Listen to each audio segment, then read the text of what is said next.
The winter driving season is officially here, and it's been a deadly start to the season. Since the snow started falling, there have been 4 fatal crashes on northern highways. The road conditions may be rough, but a local driving instructor says there's a lot drivers can do to stay safe. Bev Primus is an expert on snowy roads. She's a Prince George driving instructor. But it was a challenge convincing her own kids to head out for a lesson in the snow and ice. I said, okay, let's go for a drive.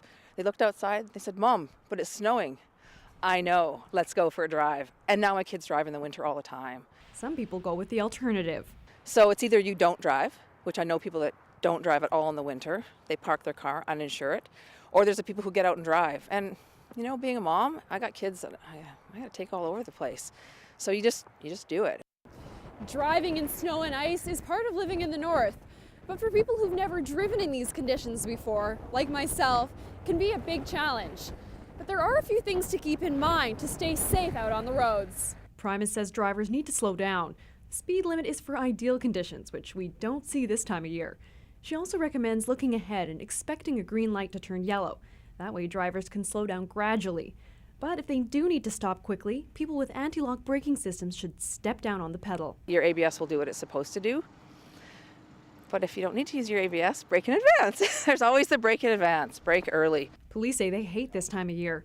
Officers out on patrol see all kinds of sins on the road, made even worse in bad conditions. Keep in mind that if you don't get the ticket and you're still going too fast, Sir Isaac Newton and the laws of physics are going to take over, and you're going to find yourself in the ditch.